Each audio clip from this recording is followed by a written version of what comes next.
তাড়াতাড়ি আমাদেরকে বলে দাও এত সুন্দর বালাগানের মালিক হলো তারা যারা দুনিয়াতে আল্লাহ রব্বুল আলামিন তাদেরকে দারিদ্র বানাইছেন, দারিদ্রতার জিন্দেগি কাটানো সত্ত্বেও তারা ওই জায়গার মধ্যে সবসময় আল্লাহর প্রতি ধৈর্য ধারণ করছে।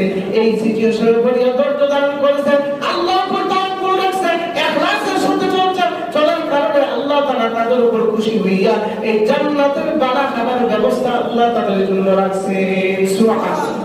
জাযীলুল আতা'i মুজিবিদ দুআ'i আমিনিল ইহসান সারি'ুল হিসাবি শাদীদুল ইকাবি আইনিল আযাবি সুলতান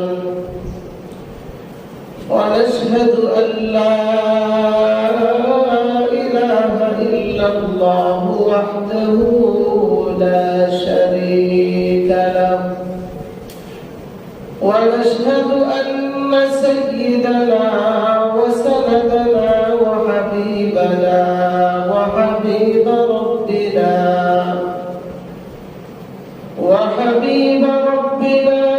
وطبيبنا وطبيب قلوبنا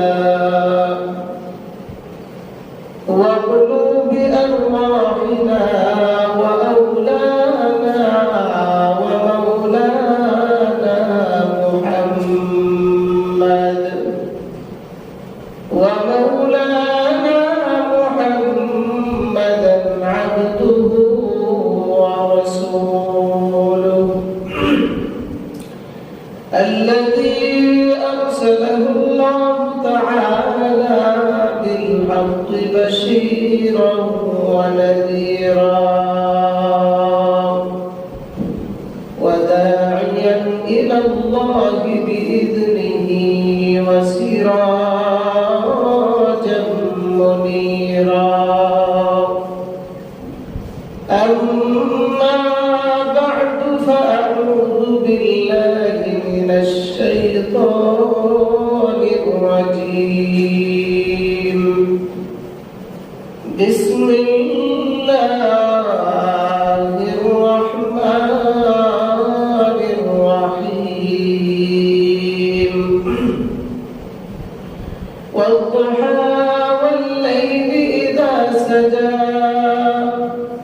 ما ودعك ربك وما قلى وللآخرة خير لك من الأولى ولسوف يعطيك ربك فترضى ألم يجدك يتيما فآوى ووجدك ضالا فهدى ووجدك عائلا فأغنى فأما اليتيم فلا تقهر وأما السائل فلا تنهر وأما بنعمة ربك فحدث. صدق الله العظيم. وقال تعالى في شأن حبيبه ومحبوبه ومعشوقه مخبرا وآمرا إن الله وملائكته يصلون على النبي يا أيها الذين آمنوا صلوا عليه وسلموا تسليما. اللهم صل على محمد وعلى آل محمد كما صليت على إبراهيم وعلى آل إبراهيم إنك حميد مجيد. اللهم بارك على محمد وعلى آل محمد كما باركت على إبراهيم وعلى آل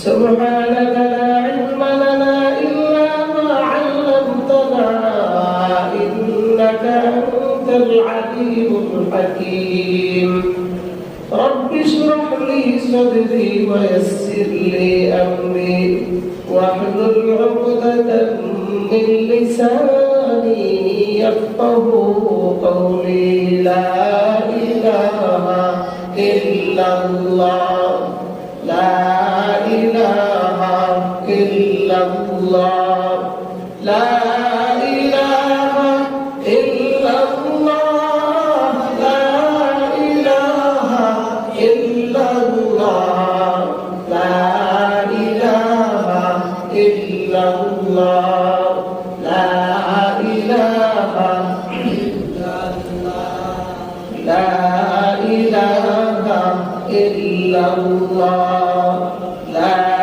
إله إلا الله لا إله إلا الله لا إله إلا الله لا إله إلا الله لا إله إلا الله لا إله إلا الله لا إله إلا الله محمد رسول الله صلى الله عليه وسلم الحمد لله الله رب العالمين দরবারে লাখ কোটি শুকর ও সুজুদ যে মহান দয়াময় রব্বুল আলামিন আপনি আমাদেরকে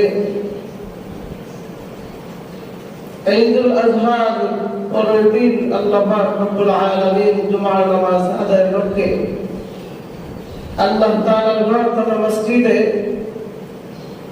আসার বসার ইবাদত করার সুযোগ আল্লাহ তাআলা দান করেছেন। এই জন্যই মহান রব্বুল ইজ্জত ওয়া জালালের দরবারে আমরা অন্তঃস্থল থেকে কালিমাতুল শুকর আদায় করছি আলহামদুলিল্লাহ। আল্লাহ পাক রব্বুল আলামিন আমাদেরকে মহব্বত করছেন, মায়া করছেন বিদায় এই জন্য আল্লাহ পাক রব্বুল আলামিন হায়াত কমক দৌলতটাকে বাড়িয়ে দিয়ে মসজিদ পর্যন্ত আসার তৌফিক আল্লাহ তাআলা দান করেছেন। এটা সবচেয়ে ক্ষমতা হলো আল্লাহ তাআলারই।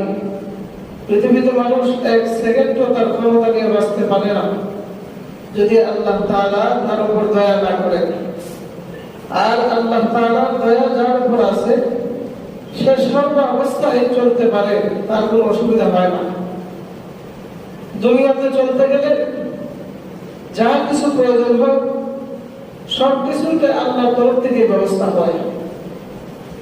দুনিয়ার মানুষ থেকে যা ব্যবস্থা হয় এটা প্রয়োজন বোধের জন্য, আর এটা আল্লাহ তাআলার মাধ্যমে ব্যবস্থা করে দেন। পৃথিবীতে আল্লাহ পাক রব্বুল আলামিন যত জাতি দুনিয়াতে আগমন করাইছেন প্রত্যেক জাতির জন্য আল্লাহ তাআলা নিয়ামতের ব্যবস্থা রাখছেন। আমাদের জন্য আল্লাহ তাআলা অঢাল নিয়ামত দান করেছেন। এই নিয়ামতের শুকরিয়া আদায় করা, কদর করা, যদি আমরা নিয়ামতের শুকরিয়া আদায় করি, কদর করি, তো আল্লাহ তাআলা আমাদের নিয়ামত আরো বৃদ্ধি করে দিবেন। সুবহানাল্লাহ ওয়া বিহামদিহি। আর নিয়ামতের কদর যারা করে না, এই নিয়ামতের শুকরিয়া আদায় যারা করে না, তাদের কাছ থেকে নিয়ামত আল্লাহ তাআলা ছিনে নেন। আল্লাহ তাআলা কোরআনের মধ্যে বলেন, লাইন শাকারতুম লাযীদান্নাকুম ওয়া লাইন কাফারতুম ইন্না আযাবি লাশাদীদ। যে কোন বান্দা যখন আমার নিয়ামত পাইয়া শুকরিয়া আদায় করে, তবে আল্লাহর তরফ থেকে বান্দার জন্য আরো বেশি নিয়ামতের ব্যবস্থা করে দিন। সুবহানাল্লাহ। যে কুরবানির ঈদ গেল, এটা আমাদের জন্য এক নিয়ামত, এটা আমাদের জন্য অনেক বড় পাওয়া। আগামী কুরবানি আমরা পাইবো কি না পাইবো এটা কোনো গ্যারান্টি নেই, আমরা পেয়ে গেছি আল্লাহর নিয়ামত, এটা শুকরিয়া আদায় সবসময় করা। আর পৃথিবীতে আল্লাহ তাআলা যে নিয়ামত দিয়েছেন, এই নিয়ামতের শুকরিয়া আদায় করে তার প্রাপ্য আদায় করার মতো কারো ক্ষমতা নাই। কিন্তু কেন আমরা শুকরিয়া আদায় করি? যে আল্লাহ তাআলা আমাদেরকে দিয়েছেন, আল্লাহর উপর আমরা খুশি আছি। আর বান্দা যখন আল্লাহর উপর খুশি হয়ে যায়, তো আল্লাহ তাআলা বান্দার উপর খুশি হয়ে যায়। আর বান্দা যদি সর্বক্ষেত্রে আল্লাহকে খুশি করে, আল্লাহ তাআলার প্রতি তাওয়াক্কুল এবং বিশ্বাস রাখে, তো আল্লাহ পাক রব্বুল আলামিন সর্বদিক দিয়ে তাকে উন্নতির দিক দেখেন। এই জন্য সর্বক্ষেত্রে কার উপর আমরা তাওয়াক্কুল করব? আল্লাহর উপর তাওয়াক্কুল করব। আমার জীবনে চলার পথে অনেক সুখের খাতারও আমরা যাইতে পারি, দুঃখের খাতারও যাইতে পারি, ধনীর খাতারও যাইতে পারি, আবার দরিদ্রতার খাতারও আসতে পারি। এটা দুনিয়ার নিয়ম। وتعز من تشاء وتذل من تشاء بيدك الخير إنك على كل شيء قدير। দুনিয়াতে মানুষকে আল্লাহ তাআলা কেউকে ইজ্জত দান করেন, আবার কেউকে বেইজ্জত করেন। এটা একমাত্র আল্লাহ তাআলার কাছে চাবিকাঠি সবকিছু। আবার কোন কোন ক্ষেত্রে মানুষের কৃতকর্মের কারণে মানুষ বেইজ্জত হয়, এটা তার জন্য একটা পরীক্ষা। আবার কোন কোন ক্ষেত্রে তার জন্য একটা আযাব। গুনাহগার বান্দা যারা আছে, আল্লাহ তাআলা বিভিন্ন আযাবের মাধ্যমে বান্দাকে শিক্ষা দিয়ে আল্লাহ তাআলা হেদায়েতের রাস্তা উঠায় দেন। সুবহানাল্লাহ। এইজন্যই পৃথিবীতে যে সিচুয়েশনের মধ্যে আমরা ভরে না কেন, সব অবস্থা আল্লাহর পক্ষ থেকে আমাদের জন্য এক পরীক্ষা। দারিদ্রতা একটা পরীক্ষা, যে আপনি গরিবের হালতে চলাফেরা করতেছেন, এটা আপনার জন্য একটা পরীক্ষা আল্লাহর পক্ষ থেকে। যে বান্দা দারিদ্রতা অবস্থায় থাকিয়া আমার উপর বান্দা কতটুকু তাওয়াক্কুল করে, কতটুকু তাওয়াক্কুল করে আসে, তাকে কি মানুষের উপর তাওয়াক্কুল বেশি করে নাকি আমার উপর তাওয়াক্কুল বেশি করে? দারিদ্রতা এটা একটা নিয়ামত। এই দারিদ্রতা বান্দা পাওয়ার পরে সে কি আমার উপর ভরসা করা ছেড়ে দেয় কিনা, এটা আল্লাহ তাআলা পরীক্ষা করেন। আর যে বান্দা দারিদ্রতার মধ্যে থাকে ইস্তেকামতের সাথে থাকে, আল্লাহর উপর তাওয়াক্কুল রাখে এবং ধৈর্য ধারণ করে, তো আল্লাহ পাক রব্বুল আলামিন তার জন্য সুব্যবস্থা রেখে দিয়েছে। সুবহানাল্লাহ। আল্লাহ রাসূল সাল্লাল্লাহু আলাইহি ওয়াসাল্লামের দরবারে এক জনৈক বাহিনী আসছে, একটা দল আয়েশা বলতেছে, ইয়া রাসূলুল্লাহ, ইয়া হাবিবাল্লাহ, আপনার কাছে আমরা আসছি খুব একটা আশা ভরসা নিয়ে। বলে, কিসের আশা ভরসা নিয়ে তোমরা আসছো? ইয়া রাসূলুল্লাহ, ইয়া হাবিবাল্লাহ, আমাদের যে সচ্ছলতা মানুষ যারা আছে, তার দারিদ্র নাই, তাদের সয় সম্পদ আছে, ধন সম্পদ আছে, জনগণের অভাব নাই, তারা তো আমলের দিক দিয়ে আমাদের চাইতে অনেক আগে গেছে। আল্লাহ রাসূল বলেন, কিভাবে আগে গেছে? আগে যাওয়ার কারণ হলো তারা হজ করতে পারতেছে, তাদেরকে আল্লাহ তাআলা আল্লাহ তাআলা বিভিন্ন ধনভাণ্ডার দিয়েছে। এই ধনভাণ্ডার থেকে আল্লাহর রাস্তায় তারা খরচ করে, এখান থেকে তারা কিছু পাইতেছে, জান্নাত কামাই করতেছে, হজ করতেছে, এটা সব পাইতেছে, দান খয়রাত করতেছে, এটাও সব পাইতেছে। আল্লাহর দেওয়া যে ফসল আছে, এটার থেকে জাকাত দিতেছে, অনেক দিক দিয়ে তারা আগে আছে। আমরা তো আর ওই সবটা অর্জন করতে পারি না। তো আল্লাহ রাসূল সাল্লাল্লাহু আলাইহি ওয়াসাল্লাম বলেন, ও ভাই, তোমরা যতই বলো তাদের দিক দিয়ে তোমরা আগে আছো, কিন্তু আমি রাসূল বললাম তারা যতটুকু আগে আছে তার চেয়ে বেশি আগে আছো তোমরা। সুবহানাল্লাহ। তার চেয়ে বেশি আগে আছো। বলে, কিভাবে? এজন্যই তারা হজ করতে পারতেছে, তোমরা হজ করতে পারতেছো না। এরা দান খয়রাত করতে পারতেছে, কিন্তু তোমরা দান খয়রাত করতে পারতেছো না। তোমাদের এই জায়গার মধ্যে ধৈর্য ধারণ করে ইস্তেকামতের সাথে আল্লাহর উপর ধৈর্য ধারণ করে আসো, এটার বিনিময় তো তারা দিতে পারবে না। এগুলো দেখো তো, এই ধরো ফাজার করো, করতে গেছি দূর বানায় আমার ফাজার করো, অনেক দূর বানায় বাজারে রেখে আসো। তো বলছিলাম যে তারা যখন আয়েশা বলছে, ইয়া রাসূলুল্লাহ, আমরা তো এই সবটুকু অর্জন করতে পারতেছি না। তো আল্লাহ রাসূল বলেন, না, তারা সব অর্জন করতে পারতেছে, তার মানে তোমরা অর্জন করতে পারতেছো না তা না। তোমরা তো এই জায়গার মধ্যে ইস্তেকামত তাকিয়া ধৈর্য ধারণ করতে পারতেছো, আল্লাহ রাব্বুল আলামিন এর বিনিময়ে আল্লাহ তাআলা হাসরের ময়দানে তোমাদেরকে দড়ি বানিয়ে দেবে। সুবহানাল্লাহ।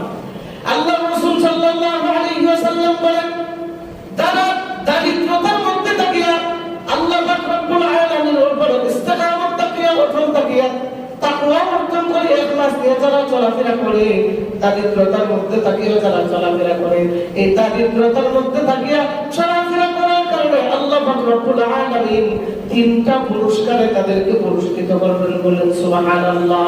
কয়টা পুরস্কার? তিনটা পুরস্কারে পুরস্কৃত করবেন। এক নম্বর পুরস্কার কি? আল্লাহ রাব্বুল আলামিন আল্লাহর প্রিয় হাবিব সাল্লাল্লাহু আলাইহি ওয়াসাল্লাম বলেন, ও সাহাবায়ে কেরাম, তোমরা যে অবাক হয়ে আছো, তোমরা জ্ঞান অর্জন করতে পারতেছো না, অথচ তোমরা জানো কি, তোমরা এই দারিদ্রতার মাধ্যমে আল্লাহ পাক রব্বুল আলামিন তোমাদেরকে তিনটা পুরস্কারে পুরস্কৃত করবেন। এক নম্বর পুরস্কার হলো জান্নাতের ভিতরে আল্লাহ তাআলা এমন একটা বালাখানা বানাইবেন, যে বালাখানাটা জবরদস্ত ইয়াকুত এবং মণি মুক্তা রচিত এমন সুন্দর এক বালাখানা আল্লাহ তাআলা তৈরি করে দিয়েছেন। এই বালাখানাটা আল্লাহ পাক রব্বুল আলামিন সমস্ত দারিদ্র লোক যারা আছে তাদের জন্য জান্নাতের ভিতরে আল্লাহ বানায় রাখছেন। সুবহানাল্লাহ, তাদের জন্য জান্নাতের ভিতরে বানায় রাখছেন। বলে এই জান্নাতের ভিতরে কারা থাকবে? আল্লাহর রাসূল বলেন এই জান্নাতের ভিতরে থাকবে দারিদ্র লোক, গরীব নবীগণ, গরীব সাহাবীগণ, গরীব শহীদ যারা আছে তাদের জন্য এই জান্নাতের ভিতরে আল্লাহ পাক রব্বুল আলামিন এই জান্নাতি বালাখানা বানায় রাখছেন। তারা যখন মৃত্যুবরণ করবে, মৃত্যুবরণ করার সাথে সাথে আল্লাহ পাক রব্বুল আলামিন এই জান্নাতের সুঘ্রাণ তাদের নাকের মধ্যে লাগায় দিবে। সুবহানাল্লাহ। তাহলে দারিদ্র অবস্থায় থাকলে কয়টা পুরস্কার পাওয়া যায়? তিনটা পুরস্কার। এক নম্বর কি? যে আল্লাহ পাক রব্বুল আলামিন তাদের জন্য জান্নাতের ভিতরে আল্লাহ তাআলা সুন্দর একটা বালাখানা বানায় রাখছেন। সুবহানাল্লাহ। দুই নম্বর হলো যারা দারিদ্রতার মাধ্যমে জিন্দেগি কাটাবেন, আল্লাহ পাক রব্বুল আলামিন তাদেরকে এমন সুন্দর এক বালাখানার পরে আল্লাহ তাআলা মেসেজ দিতেছেন যে দুই নম্বর পুরস্কার হলো যারা দারিদ্রতার মাধ্যমে জিন্দেগি কাটান, আল্লাহ পাক রব্বুল আলামিন ধনী যত ব্যক্তি আছে, সামর্থ্যবান যত ব্যক্তি আছে, তাদের 500 বছর আগে আল্লাহ তাআলা দারিদ্র ব্যক্তিদেরকে জান্নাতে দিবেন। সুবহানাল্লাহ। কয় বছর? কত বছর আগে? 500 বছর আগে জান্নাতে যাবেন। সুবহানাল্লাহ। আল্লাহর নবী সুলাইমান পয়গম্বর এত তাড়াতাড়ি জান্নাতে যাবে না। সুলাইমান পয়গম্বরের আগে যত অন্যান্য নবীরা আছে যারা দারিদ্রতার মাধ্যমে জিন্দেগি কাটাইছেন, সুলাইমান পয়গম্বর তাদের 40 বছর পরে জান্নাতে যাবে। সুবহানাল্লাহ। কয় বছর বলেন? কারণ সুলাইমান পয়গম্বর এই দুনিয়ার বাদশাহী রাজত্ব তিনি বাদশাহী করছেন। এই বাদশাহী করার কারণে আল্লাহ পাক রব্বুল আলামিন সুলাইমান পয়গম্বরকে অন্যান্য নবীদের 40 বছর পরে আল্লাহ তাআলা জান্নাতে দিলেন। সুবহানাল্লাহ। তাহলে কয়টা পুরস্কার হলো? দুইটা। এক নম্বর কি? যে আল্লাহ তাআলা তাদেরকে জান্নাতের ভিতরে এমন সুন্দর এক বালাখানার মালিক বানায় রাখবেন, এই মরার পরে আল্লাহ তাআলা এই জান্নাতের বালাখানার ভিতরে তাদেরকে ঢুকাইবেন। এই বালাখানার ভিতরে কারা থাকবে? গরীব নবী, গরীব সাহাবী, দারিদ্র ব্যক্তিরা আর গরীব শহীদ যারা আছে, যে গরীবী হালতে তারা শহীদি মর্তবা হাসিল করেছে, আল্লাহ তাআলা এদের সবাইকে এই জান্নাতের ভিতরে ঢুকায় রাখবেন। সুবহানাল্লাহ।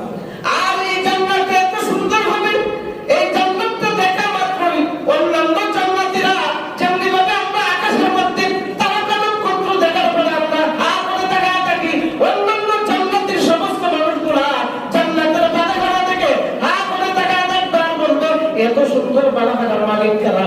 তাড়াতাড়ি আমাদেরকে বলে দাও। এত সুন্দর বালাখানার মালিক হলো তারা যারা দুনিয়াতে আল্লাহ পাক রব্বুল আলামিন তাদেরকে দারিদ্র বানাইছেন। দারিদ্রতার জিন্দেগি কাটানো সত্ত্বেও তারা ওই জায়গার মধ্যে সব সময় আল্লাহর প্রতি ধৈর্য ধারণ করছে। এই সিচুয়েশনের উপর ধৈর্য ধারণ করেছে, আল্লাহর উপর তাওয়াক্কুল রাখছে, ইখলাসের সাথে চলার কারণে আল্লাহ তাআলা তাদের উপর খুশি হইয়া এই জান্নাতের বালাখানার ব্যবস্থা আল্লাহ তাদের জন্য রাখছেন। সুবহানাল্লাহ। দুই নম্বর হলো যে আল্লাহ তাআলা দরিদ্র ব্যক্তি আছে তাদের 500 বছর আগে আল্লাহ দরিদ্র ব্যক্তিদের জান্নাতে দিলেন। সুবহানাল্লাহ। তো কার দাম বেশি? দরিদ্র ব্যক্তিদের দাম বেশি। এই জন্য ভাঙার কোন কারণ নাই যে আমার পাশের ঘরের মানুষ সে খুব সুন্দর করে চলাফেরা করে, তার জামা কি হালতে সুন্দর জামা, কিন্তু আল্লাহ আমার যেহেতু গরিব বানাইলেন, কি করে যে কি বলি, কার কাছে গিয়া বলি? বলার দরকার নাই, একজনের কাছে বলেন, তিনি হলেন আমার আল্লাহ। ওনার কাছে বলতে থাকেন, বলতে থাকেন, আল্লাহ তাআলা তার প্রথমে দয়া না, আপনি বলবেন আর আল্লাহ দিবেন। আর আল্লাহ চান আমার বান্দা আমার কাছে চান, আর চাইলে বান্দাকে দিতে মন চায়, না চাইলে বান্দার মন চাইতে মন চায় না। সুবহানাল্লাহ। দুনিয়ার মানুষের কাছে আপনি চান, একবার চাবেন তো দিলে, দ্বিতীয়বার চাবেন হালকা রাগ করবে, তৃতীয়বার চাবেন ধাক্কা দিয়ে বের করবে। এতে আপনি এতিম হন আর না হয় মধ্যবিত্ত পরিবার হন, যাই হন, তার কাছে একটা বিরক্তি ভাব আসে। মানুষের কাছে চাইলে মানুষ বেজার হয়, আর আমরা আল্লাহর কাছে চাইলে আল্লাহ খুশি হয়। সুবহানাল্লাহ। না চাইলে আল্লাহ বেজার হয়। এজন্য আল্লাহর কাছে আমরা চাবো।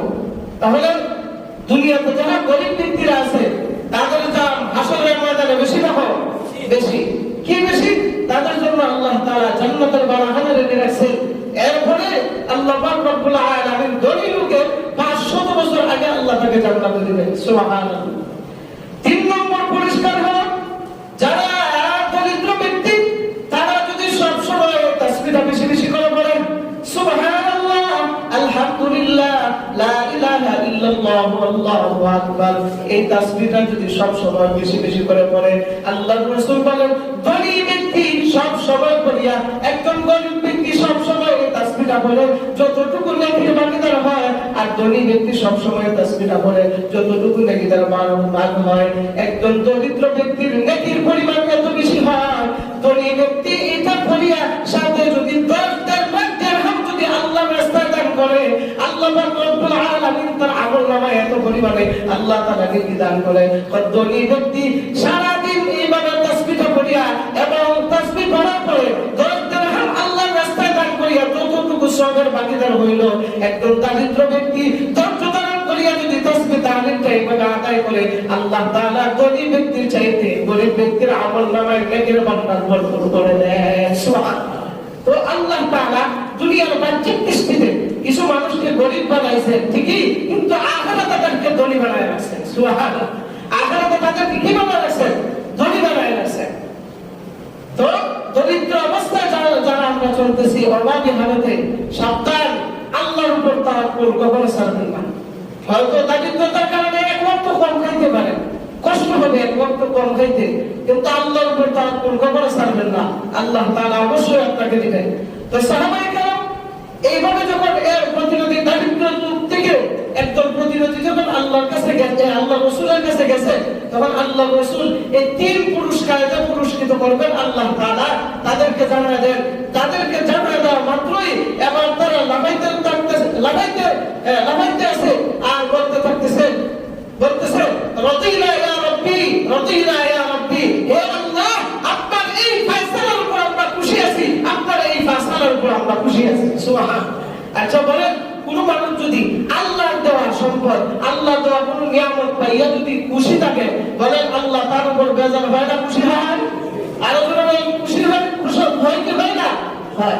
আমরা যতটুকু আল্লাহর পক্ষ থেকে পাই, তাহলে সব সময় খুশি কার উপর থাকতে হবে? আল্লাহর উপর থাকতে হবে।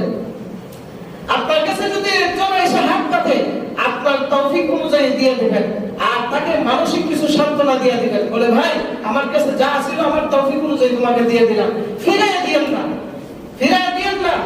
কারণ কিছু কিছু মানুষকে আল্লাহ এতিম বানাইছে, কিছু কিছু মানুষকে আল্লাহ তাআলা দারিদ্র লোক বানাইছে, কিছু কিছু মানুষকে আল্লাহ তাআলা প্রতিবন্ধী বানাইছে, বিভিন্ন জাতি আল্লাহ তাআলা দিয়ে দিয়েছেন।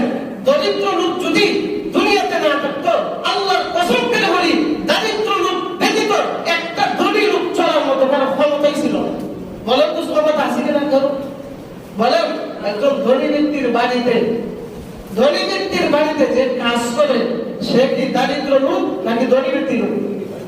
জোরে বলেন, জোরে বলেন। দারিদ্র লোক। সুতরাং আপনার বাড়িতে যে কাজ করতে আসছে তাকে হে প্রতিপন্ন করতে পারবেন না, তার উপর দুর্বলতা প্রকাশ করতে পারবেন না যে হে তো গরিব মানুষ, আমার বাড়ি কাজ করে খা, আর কি করে খাইব? আরে ভাই, আপনি জানেন না ভুবনে আল্লাহ তাআলা তাকে কত বড় ধনী বানায় রাখছেন। সুবহানাল্লাহ।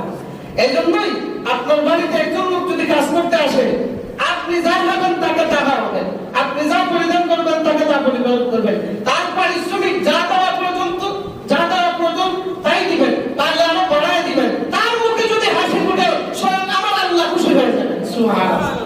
এই জন্য এদেরকে ধাক্কা দিয়ে ঘর থেকে বের করে দিবেন না। আপনি ধনী আছেন, আপনার সামর্থ্য আছে, এই জন্যই আল্লাহ তাআলা তাকে আপনার কাছে পাঠাইছেন। এই জন্য গায়ের তলে ধাক্কা দিয়ে বের করে দিয়েন না। ওয়া আম্মাল ইয়াতীমা ফালা তাকহার ওয়া আম্মাস সাইলা ফালা তানহার। তাদেরকে গায়ের তলে ধাক্কা দিয়ে বের করো না, তাদেরকে ধমক দিও না। সাবধান, এদেরকে যখন তুমি ধমক দিবা, স্বয়ং আল্লাহ তোমার উপর বেজার হয়ে যাবে। আর তুমি আজকে ধনী আছো, তুমি সামর্থ্যবান আছো, মুহূর্তের ভিতরে তুমি রাস্তার ফকির হয়ে যেতে পারো। মুহূর্তের ভিতরে আল্লাহ তাআলা তোমাকে এমন সিচুয়েশন বানাইতে পারে যে সিচুয়েশনের মধ্যে পড়িয়া তুমি সর্বহারা হয়ে যেতে পারো। মাঝে মধ্যে আমাদের এলাকার আশেপাশে বা কোথাও যখন বৃষ্টি বর্ষণ হয়, অনেক বন্যা হয় না, তখন বন্যার কবলে পড়িয়া মানুষ এতটা অসহায় হয়, ব্যাংকে টাকা আছে তুলতে পারে না, ঘরে খাবার আছে আছে খাইতে পারে না, ঘরে সবকিছু আছে নিতে পারে না, বন্যার পানি দিয়ে সবকিছু ভরপুর হয়ে যায়, এমন সিচুয়েশন আমাদের সামনে গেছে না? গেছে। এটা কেন আসছে? আমাদের শিক্ষার জন্য আসছে। আমাদের শিক্ষার জন্য আসছে যে কালকে আমার ঘরে পানি ছিল না, আজকে আমার ঘরে পানি। কালকে আমার ব্যাংকে লক্ষ লক্ষ টাকা ছিল, কিন্তু আমি তোলার জন্য ক্ষমতা ছিল, কিন্তু আজকে তোলার মতো ক্ষমতা নাই। কালকে আমার ঘরে লাইট জ্বালাইছি, আজকে ঘরে লাইট জ্বালার মতো ক্ষমতা নাই। কেন? এটা আল্লাহর তরফ থেকে তোমার জন্য এক পরীক্ষা আসছে যে দেখি বান্দা, এতদিন তো বাবা সুখে থাকছো, আজকে একটু পরীক্ষা বানায় দেখি তুমি আমি আল্লাহকে কতটুকু রাখো। সুবহানাল্লাহ। এই জন্য সর্বহালতে কার উপর তাওয়াক্কুল রাখতে হবে? আর জোরে বলে কার উপরে? আল্লাহর কাছে তাওয়াক্কুল রাখতে হবে, আর আল্লাহর কাছে সব সময় চাইতে হবে। যখন দলীয় অবস্থায় থাকবেন, সামর্থ্যবান অবস্থায় থাকবেন, তখন আল্লাহর কাছে দোয়া করবেন, আল্লাহ এমন সামর্থ্যবান তুমি আমাকে বানাও, এমন ধনী তুমি আমাকে বানাও, যেই ধনের ধনী হইয়া তো যেই ধনের ধনী হইয়া এই ধন দিয়ে আখিরাত কামাই করতে পারি, আর এই ধন পাইয়া আপনাকে যেন রাখতে পারি। আবার এমন কোন ধনের ধনী বানাইও না যেই দুনিয়ার ধনের ধনী হওয়ার কারণে আমি তোমাকে যেন ভুলে যাই, এমন ধনী তুমি আমাকে বানাইও না। ওটা আল্লাহর কাছে সবসময় দোয়া করবেন। কারণ অনেক মানুষই দুনিয়ার এই সেই সম্পত্তির লোভে পড়িয়া মূর্খ হয়ে যায়, হয় কি হয় না? পথভ্রষ্ট হয়ে যায়, দুনিয়ার পিছনে পড়িয়া পথভ্রষ্ট হয়ে যায়। এই জন্য আল্লাহর কাছে সবসময় দোয়া করবেন, আল্লাহ দুনিয়ার পিছনে বানাইয়া, নফসের দোকানে বানাইয়া আমাকে আপনি পথভ্রষ্ট করিয়েন না। আল্লাহর কাছে আমরা সবসময় দোয়া করবো তো ইনশাআল্লাহ। আল্লাহ তাআলা সবাইকে কবুল করুক। সবাই বলি আমিন। ওয়া আখিরু দাওয়ানা আলহামদুলিল্লাহি রাব্বিল আলামিন।